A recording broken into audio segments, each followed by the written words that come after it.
할렐루야, 우리 하나님을 찬송합니다. 오늘 2023년 9월 25일 월요일입니다. 꿀송이 보약 큐티 1년 1독 성경 통독학교를 시작하겠습니다. 우리 매일 한 600여 명의 우리 성경 공부하시는 우리 학생들과 함께 유튜브를 통해서 말씀 공부하는 것이 참 복된 시간입니다. 오늘은 하박국 1장에서 3장 하박국의 말씀을 읽도록 하겠습니다. 하박국은 어떤 책이냐면 3장으로 이루어진 짧은 책인데 신약 성경에서 사도 바울과 히브리서 기자가 이 하박국의 말씀을 요긴하게 인용을 해서 아주 중요한 이신칭의 믿음으로 말미암아 의롭게 된다. 그러니까 이 이신칭의 교리를 사도 바울이 설파하기 전까지는 유대인들은 사람이 의롭게 되는 것은 율법을 지킴으로 의롭게 되는 그 길밖에 몰랐어요. 그런데 그 길은 너무나 어려운 길이죠. 그 타락한 인간이잖아요. 우리 인간은 태어날 때부터 우리 아담 이후로 조상들이 부모들이 타락을 했기 때문에 타락한 부모에서 태어난 그 자식은 태어나면서부터 그 타락성을 지니고 있는 거예요. 우리 엄니가 저한테 어려서 뭐라 그랬냐면, 녹수야, 니는 진짜 쬐깐 아기 때부터 아주 웃겼다. 네가 배가 고파서 깨깨 우는데 빨리 젖을 안 주면, 그러다가 좀 있다가 젖을 주면, 젖을 내가 빨리 안 줬다고 막 엄마를 그냥 가슴을 이렇게 때리고 막 지 뜯고 한참 분을 푼 다음에 젖을 먹었다. 나는 뭐 생각도 안 나지만 인간이란 게 그 잠깐 애기가 그 젖먹이 젖비리는 한 애기가 뭘 안다고 엄니가 젖 빨리 안 줬다고 그렇게 띵깡을 놓겠습니까? 그게 우리 인생이라는 거예요. 그렇게 타락되어 있는 우리 인간이 아무리 율법을 지키려고 해도 조금 물론 상대적으로 좀 더 윤리적이고 좀 더 율법적이고 좀 더 경건하고 그런 사람이 사람하고 상대를 해서는 좀 나은 사람이 있겠지만 절대적인 하나님의 기준에서 볼 때에 그 하나님의 합격점을 받을 완전한 그 의인이 행함으로 어떻게 있을 수가 있냐. 타락한 인간은 그게 불가능해요. 어느 정도 불가능하냐. 점이 많은 표범이 있잖아요. 그 표범이 어느 날 그냥 점들이 하나도 없어져 버린다. 하얗게 된다. 그렇게 될 가능성이 어디가 있습니까? 그걸 표범이 자기 몸을 갖다가 목욕을 한다고 해서 그렇게 되겠습니까? 진흙탕에서 뒹군다고 그렇게 되겠습니까? 안 되는 거예요. 하나님은 안 되는 것은 우리가 안 되는 줄 알아야 돼, 하나님 앞에서. 그래서 사도 바울이 깨달은 것이 완전히 그 정통 유대인이었지만 바울이 예수님 만나서 깨달은 것이 믿음으로 예수님을 믿어서 예수님의 공로를 힘입어서 예수님의 십자가에 피 흘린 그 공로를 힘입을 때만이 그 하나님의 은혜로 예수님 때문에 하나님이 의롭게 봐주시는 믿음으로 의롭게 되는 역사가 있구나. 이것을 하박국 선지자의 책을 구약 성경을 인용하면서 사도 바울이 로마서에서 정립을 하고 있다는 것입니다. 그러니까 구약 성경이 다 신약의 토대가 되고 기반이 되는 중요한 말씀들이에요.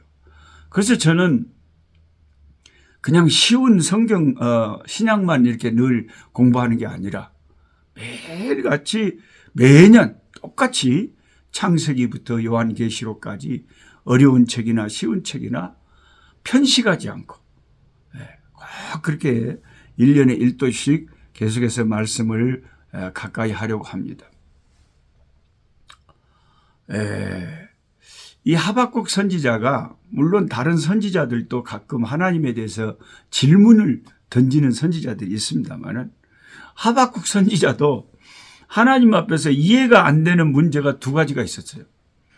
그래서 하나님 앞에 이 하박국서를 읽다 보면 질문을 던집니다. 첫째 질문은 뭐냐? 왜 이 유다 나라의 죄가 이토록 넘치는데 하나님은 왜 가만 계시고 침묵하시고 아무런 조치를 취하시지 않는가? 인간적으로 인간인 하박국이 생각할 때는 이거 그냥 사정없이 그냥 두들겨 패버려야 되고 매를 드려야 되는데 언제까지 하나님은 이 우상 숭배하고 하나님을 떠난 이 유다, 이 이스라엘을 가만 놔두려고 하시는가? 이런 의로운 분노가 선지자에게 들었겠죠. 그래서 그것을 물어보고 싶었던 거예요. 이 질문에 대해서 하나님이 대답을 하십니다. 뭐라고 하시냐면 장차 앞으로 때가 되면 갈대아인들을 보내어 유다의 죄를 심판할 것이다 라는 하나님의 대답이었습니다. 하나님 나름대로 다 계획이 있으셨던 거죠. 갈대아인들을 보내어 유다의 죄를 심판한다. 그럼 여러분들은 이제 성경을 아는 분들은 갈대아인들이 바벨론이라는 것을 바로 눈치를 채시겠죠. 이 하나님의 답변을 듣고 그런 계획이 있으시구나. 예, 하나님 잘 알겠습니다. 그런데 또 한 가지 이제 그 하나님의 대답을 듣고 나니까 또 인간적으로 이해가 안 되는 하박국의 질문이 두 번째가 이제 터져 나옵니다. 그게 뭐냐면 하나님은 정결하시고 정의로우신 분인데 왜 유다의 이 냄새나는 죄를 심판하시기 위해서 유다보다 더 악한 바벨론을 사용하셔서 유다를 심판하시냐 하는 의문이었습니다. 저와 여러분은 그 당시에 살던 사람이 아니기 때문에 뭐 하려고 이런 의문을 가졌을까 생각할지 모르지만 하여튼 그 시대를 치열하게 살았던 하나님의 사람 하박국은 이게 궁금했던 거 봐요. 아니 이 악해서 심판을 하는데 그럼 심판하는 사람이 이 사람보다는 좀 선한 사람이 도구가 돼서 심판하면 이해가 되는데 이 사람보다 더 악한 사람을 통해서 이 사람을 심판한다? 이게 뭔가 하나님의 정의에 맞지가 않다는 거죠. 하나님을 믿는 사람들이 많기 때문에 이런 의문을 품을 수도 있겠네요. 됐잖아. 이 질문에 대해서 하나님은 또 대답을 해 주십니다. 하박국에게 뭐라고 하시냐면 그것도 때가 이르면 바벨론도 하나님이 멸망을 시킨다. 지금 잠시 바벨론을 통해서 유다를 심판할 때이기 때문에 심판하지만 이 악한 바벨론도 결국 멸망할 때가 온다 하는 그런 말씀을 하시면서 결론적으로 그 유명한 말씀을 하신 거예요. 하박국 2장 2절에서 4절까지 의인은 그 믿음으로 말미암아 살리라.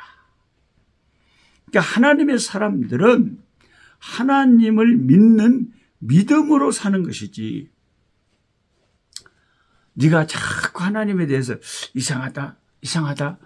이상한 게 많죠. 우리 인간이 땅이 하늘을 이해를 다 하겠어요? 하늘이 땅에서 높음 같이 하나님의 생각은 우리의 생각을 초월하게 계시는데 그래서 하나님이 요구하는 것은 하박국에게 믿음으로 사는 거야. 믿음으로 사는 거야, 의인은.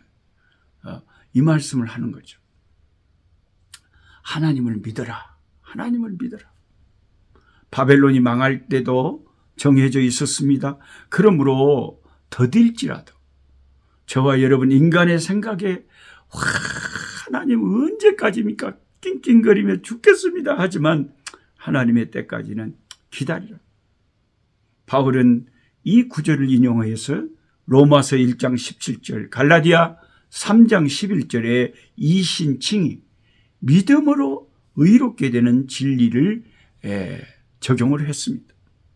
히브리서 기자는 히브리서 10장 38절에 이 하박국 선지자의 말을 인용하면서 환난의 때에도 뒤로 물러서지 말고 의인은 믿음으로 담대히 살면서 전진해 가야 함을 강조하고 있습니다.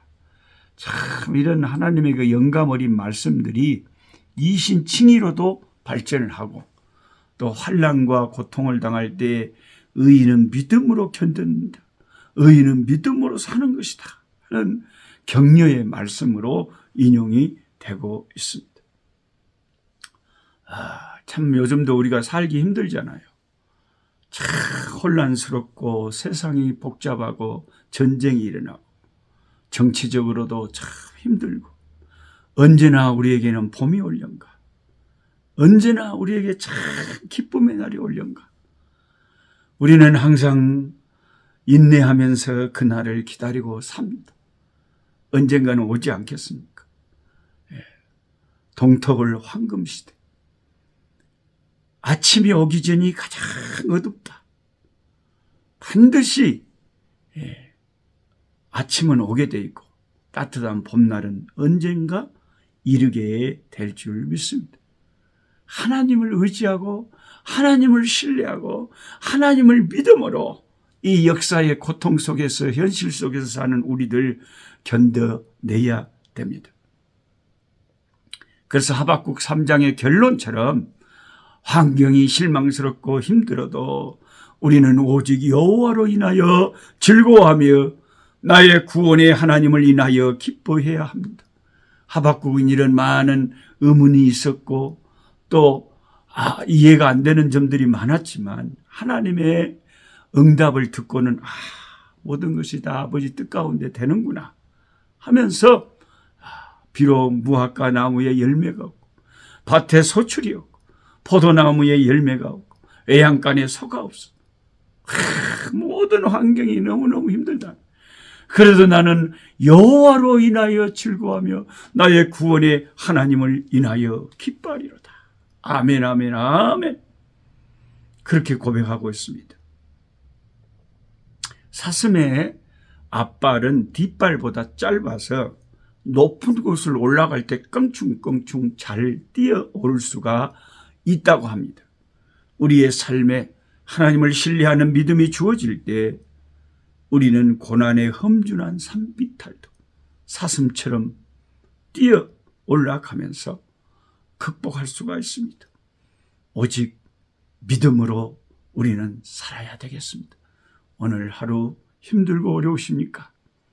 하나님의 백성들의 숙명은 하나님을 신뢰함으로 사는 것이 우리의 운명입니다. 오늘 또 믿음으로 낙심하지 말고 모든 환경이 힘들어도 나는 여호와로 인하여 즐거워하며 나의 구원의 하나님을 인하여 기뻐하리로다 찬송하기를 바랍니다. 하나님 아버지 감사합니다.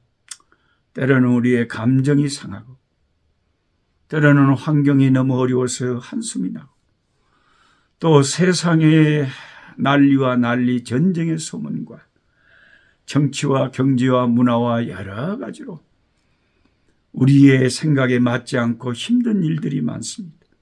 가정의 우한 질고가 많이 몰아닥쳐 옵니다. 자녀 문제, 직장 문제, 재정 문제, 사업 문제, 건강 문제로 힘들어 살아가고 있습니다. 그래도 주님은 말씀하십니다. 의인은 오직 믿음으로 사는 거야. 의인은 오직 믿음으로만 사는 거야. 믿음을 잃지 마라. 믿음을 잃지 마라. 하나님을 신뢰하는 것을 잃지 마라. 하나님은 다 계획이 있단다.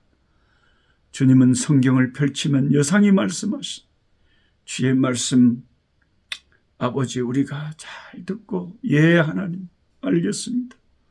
믿음으로 돌파해가는 브레이크 스루 아버지 돌파해가는 난관을 뚫고 가는 우리가 되게 해 주옵소서. 우리 구주 예수님의 이름으로 기도하옵나이다. 아멘.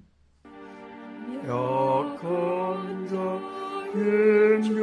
힘주시고 강한 자 바르게 주함자 정택함이 주님의 뜻이라. 해 아래 압박 있는 곳 주 거기 계셔서 그 팔로 막아 주시옵소서.